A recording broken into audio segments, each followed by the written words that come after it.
Welcome to PhD&D on YouTube and a video looking at comparison versus narration. As a DM, it's very easy to start to compare things to real-life familiar events or sensations, images, smells, sounds, everything that are familiar to a player versus actually narrating them out. So my advice is to avoid the comparison and just dive into the narration, as I think the narration is always going to actually be stronger in, invoking that imagination and getting the immersion that you're wanting out of your game. So an example would be, and the best example I can come up with right now, is at sunset. As the sun is setting and the sun gets just below the horizon, you can see the outlines of trees and buildings, but you can't see any features. There's not enough light at this point. They all just look, and there's enough light behind them that they just look black. They look like they're painted on the horizon. Versus when there's enough light, you can see features on them.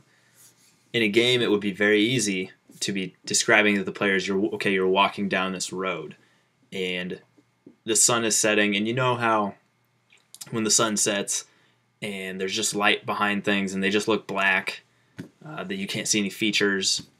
That's what this looks like right now. So right there, you've cut out of the narration. You're talking directly to the players, saying, do you remember, not your character, do you specifically know? And for me, as a GM, I've done that. I know I have, but it really took to heart how ineffective that is when I experienced that as a player, and a friend picked up and he used that as a DM, and he probably learned it from me. But I didn't like that, and so I started to kind of try to revert away from that, and I've caught myself recently doing it again and trying to compare things, but try to stay away from that. So it may be better put as you're walking down the road and the sun has set just below the horizon.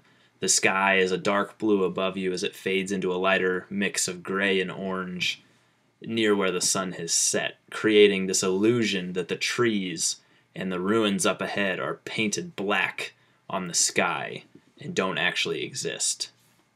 Something like that versus cutting out a game and saying, okay, do you know what this and this is? Or you know what a pig farm smells like? That's what it smells like here. And even as far as that, just say, it smells like a pig farm if you want to do that. Just tell them. Don't try to invoke their memories as players.